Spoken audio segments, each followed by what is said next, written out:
नमस्कार। Online classes में आप सभी लोगों का स्वागत है।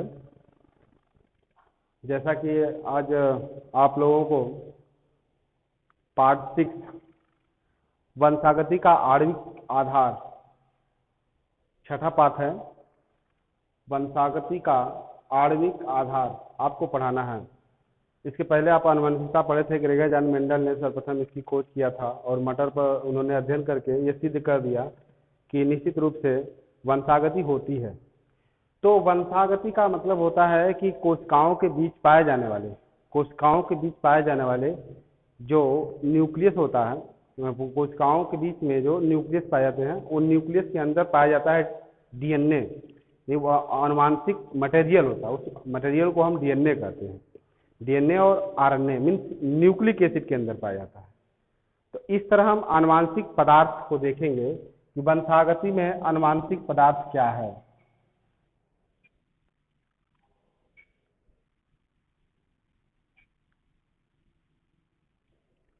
तो कोशिकाओं के बीच में, जैसे कि आप जानते हैं, ये कोशिका है,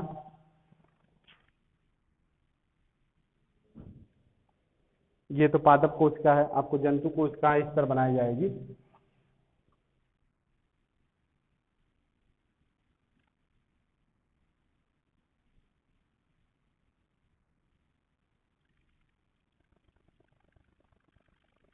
ये आपका जो है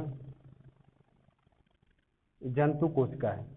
इस कोशिका के बीच में जो सेल वॉल है, तो ये आप इनके बीच में जो ये पाया जाता है, ये आपका न्यूक्लियस है। बीच में पाया जाने वाला हो न्यूक्लियस है। इनके बीच में जो थोड़ा सा छिद्र होता है उसको न्यूक्लियोपोर कहते हैं। इस तरह की संरचना होती है, किताब में आपने देखा होगा। और इनके बीच में जो है, न्यूक्लियस के बीच में जो है, ये क्वाइल के रूप में जो पाया जाता है उसे हम कहते हैं, न्यूक्लिक। ये आपका जो है न्यूक्लिक पाया जाता है, न्यूक्लिक अम्ल होता है। अब इस न्यूक्लिक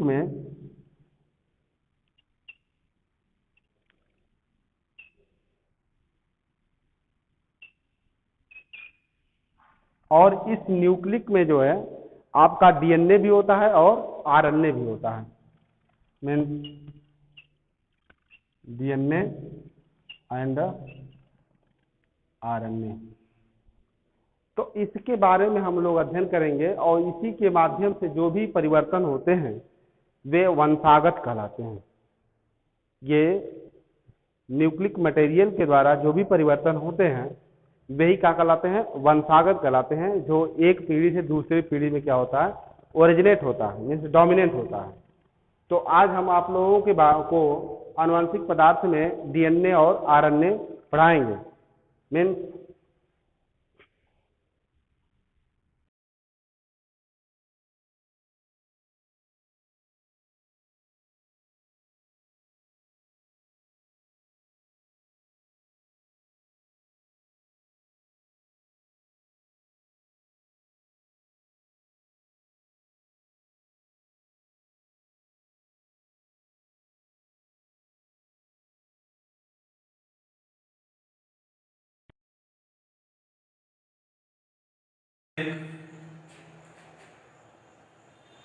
न्यूक्लिक एसिड,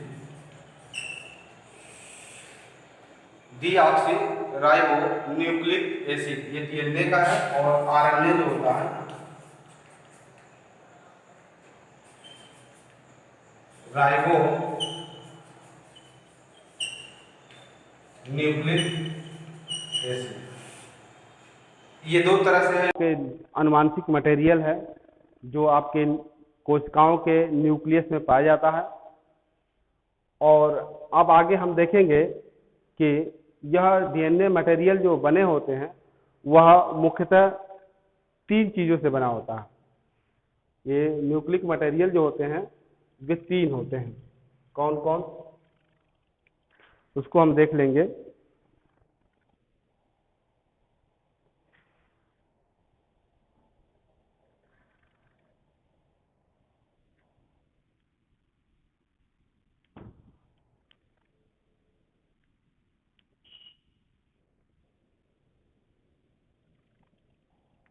न्यूक्लिक अम्ल जो होते हैं वे दो होते हैं, तीन होते हैं, क्योंकि न्यूक्लिक अम्ल दो होते हैं। एक तो आपको मैं बता दिया कि ये डीएनए हो गया और दूसरा जो है आरएनए हो गया। अब ये न्यूक्लिक कहाँ पाया जाता है? ये कोशिकाओं के न्यूक्लियस में पाया जाता है। न्यूक्लियस कहाँ पाया जाता है? कोशिका में पाया जाता है। कोशिका कहाँ पाई जाती है? जीव जंतु में पाई जाती है। ठीक है, उससे बना हुआ शरीर बना हुआ है कोशिकाओं से। अब इसके बाद ये न्यूक्लिक अम्ल जो है दो होते हैं, लेकिन इसमें जो डीएनए है और आरएनए है यह किससे बने होते हैं? यह तीन चीजों से बने होते हैं।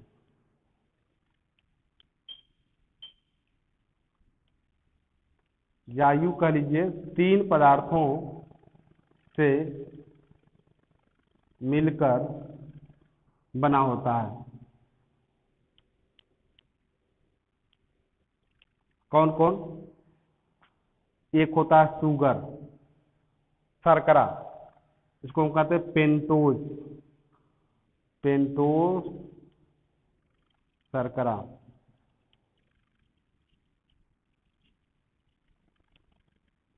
पेंटोज शर्करा यानी इसको हम शुगर कहते हैं। अब ये भी पेंटोज शर्करा जो होते हैं वे दो होते हैं। पेंटोज शर्करा जो होते हैं ये आपके दो होते हैं। एक डीऑक्सीराइबोज, एक डीऑक्सी राइबोज शुगर और एक राइबोज शुगर होते हैं।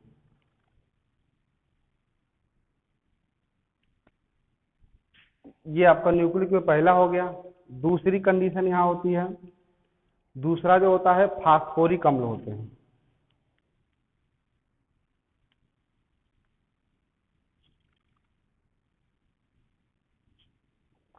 फास्फोरिक अम्ल। और तीसरा जो होता है वह आपका नाइट्रोजनी क्षार होते हैं।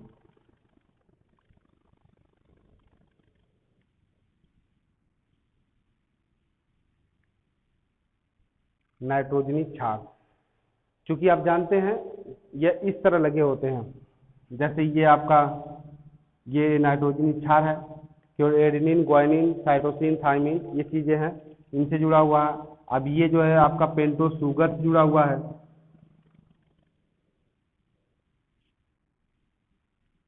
अब पेंटोज शुगर से आप जो है फास्फोरिक अम्ल मिले हुए हैं। इसी तरह ये कंडीशन यहाँ पर भी उसी तरह होती है।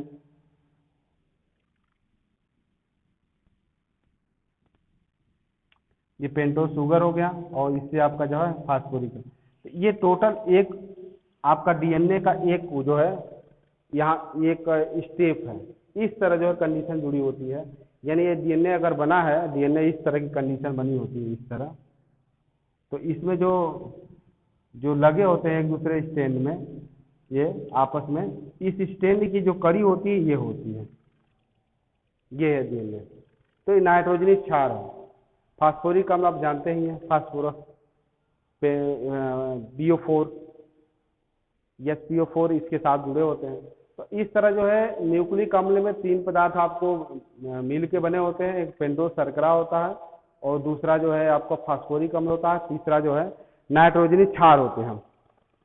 तो इस तरह जो है देख सकते हैं। अब इसके बाद न्यूक्लिक अम्ल भी दो प्रकार के होते हैं। ये न्यूक्लिक अम्ल के जो डीएनए हैं वो डीएनए के हैं। न्यूक्लिक अम्ल तीन प्रकार के नहीं बताए हम। न्यूक्लिक अम्ल जो होते हैं ये आपके दो हैं, ठीक है। अब इनके अंदर जो डीएनए है वो उनके तीन मटेरियल, यानी ये न्यूक्लिक अम्ल यूं कह लीजिए या यूं कह लीजिए कि न्यूक्लिक अम्ल ही तीन पदार्थों से मिलकर बना होता है, पेंटोज शर्करा, फास्फोरिक और नाइट्रोजनी क्षार। ये आपके आरएनए में भी उस तीनों से मिलकर बना होता है और डीएनए में भी ये तीनों में से मिलकर बना होता है। और न्यूक्लिक अम्ल दो प्रकार के भी होते हैं। न्यूक्लिक अम्ल ये दो प्रकार के मूलभूत इनकी इकाइयां मान के चलिए। तो इसको देख लीजिए, समझ में आ गया?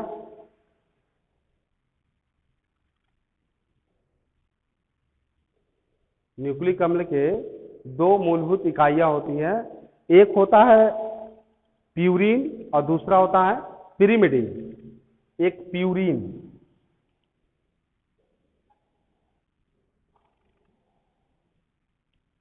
ये आपका प्यूरीन है, इसके अंतर्गत आपका साइटोसिन और ग्वानिन आते हैं।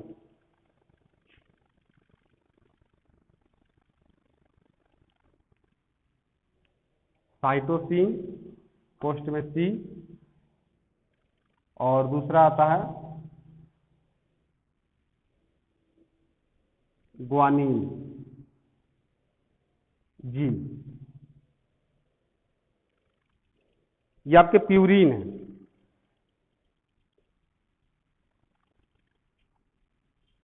और दूसरा होता है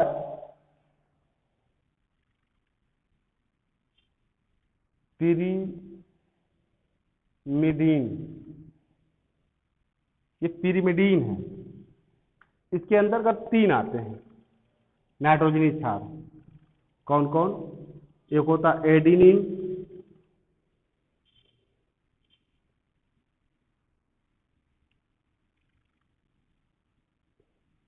एडिनिन एक से निरूपित करते हैं, थाइमीन,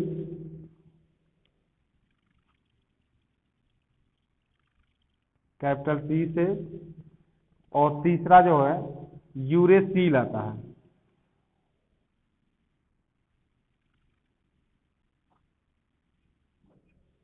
ये आपका यू से।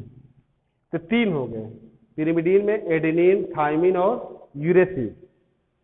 और प्यूरीन में साइटोसिन और ग्वानिन की बात दिमाग में रखनी चाहिए हमेशा कि ये आपका जो है कहीं मिस्टेक ना हो, अच्छी तरह से आप समझ लीजिए कौन किसके साथ है।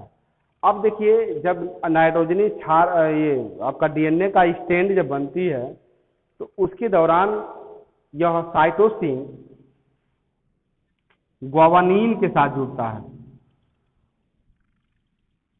एडेनिन जो होता है वो थाइमीन के साथ जुड़ता है। चूंकि एडेनिन और थाइमीन के बीच में डबल होते हैं और ग्वानिन और साइटोसिन के बीच में ट्रिपल हाइड्रोजन बॉन्डिंग होती है, यही बात ध्यान में रखनी चाहिए। साइटोसिन और ग्वानिन के बीच में ट्रिपल हाइड्रोजन बॉन्डिंग होती है। इसके बाद ये ध्यान रखना है कि पिरिमिडीन, एडेनिन, थाइमीन और यूरेसिल, ये डीएनए में एडेनिन, थाइमीन, ग्वानिन, साइटोसिन होती है। डीएनए में जब डीएनए के स्टैंड देखेंगे तो आपका एडेनिन मिल सकता है, थाइमीन मिल सकता है, साइटोसिन मिल सकता है और ग्वानिन मिल सकता है।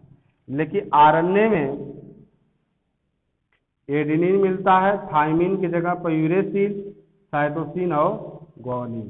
तो इसमें एक चीज आपको देखने में लग रहा होगा कि डीएनए में थाइमीन पाया जाता है तो यूरेसिल नहीं पाया जाता, और आरएनए में यूरेसिल पाया जाएगा तो थाइमीन नहीं पाया जाएगा।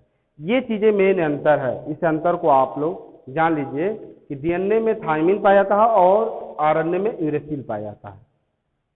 ठीक है, तो इस तरह जो है ये आपका ढांचा बन गया। इसके द्वारा जो है तमाम चीजें आपको बनाई गई, और इन्हीं के द्वारा चेंजिंग कैसे होता है आगे चल के डिस्कवरी कोडान में देखेंगे। कोडान, प्रोटीन की सिंथेसिस, ये सब न्यूक्लियर मटेरियल के द्वारा ही होते हैं, और इन्हीं के द्वारा जो वंशागति होते रहते हैं।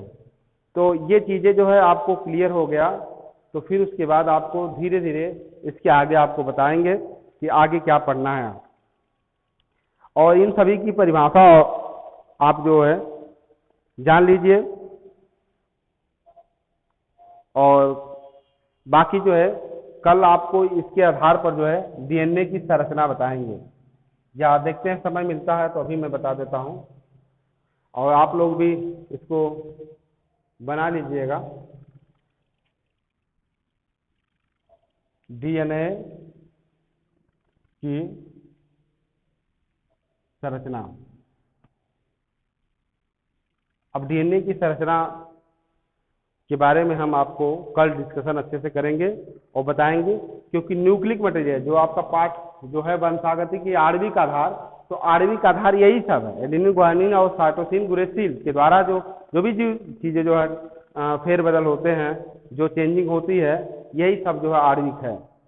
ठीक है, तो उसमें डीएनए जो है, ये आपका फिंगरप्रिंटिंग के द्वारा जो डीएनए के द्वारा ही चेक किया जाता है, और डीएनए जो होता है आपका आनुवंशिक मटेरियल भी है, क्योंकि डीएनए के द्वारा सारी चीज चेंजिंग होती है, जिसका भी चेंजिंग होती है या वंशागति होता है वो डीएनए मटेरियल के द्वारा ही होता है। तो इस तरह हम आप कह सकते हैं कि डीएनए की संरचना और डीएनए के बारे में डिटेल इसी में जो एडेनिन गुआनिन साइटोसिन है, तमाम चीजें हैं, उसके बारे में अध्ययन करेंगे। इसकी संरचना आप देखेंगे। सर्वप्रथम इसकी खोज जो है वाटसन और क्रिक ने इसको खोजा था, वो नोबेल पुरस्कार भी प्राप्त किया गया था। तो कभी कोई पूछेगा कि double helix model of DNA, in DNA के डबल हेलिक्स मॉडल जो किसने प्रस्तुत किया, तो आप बताएंगे वाटसन और क्रिक, क्योंकि बहुत फेमस चीजें हैं और दुनिया इसी पर चल रही है। सब जेनेटिक मटेरियल के द्वारा ही सब कुछ काम हो रहे हैं।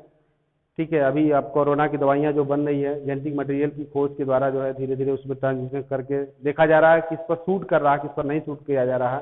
तो ये सबसे बड़ी उपलब्धि जो है इन्होंने की, जो इसके द्वारा जो है आप वैज्ञानिक कर रहे हैं। तो ये वाटसन और क्रिक ने डीएनए के डबल हेलिक्स मॉडल को प्रस्तुत किया, और उसका जो अध्ययन हम कल करेंगे और कल देखेंगे। आप लोग भी प्रैक्टिस करते रहिए। धन्यवाद।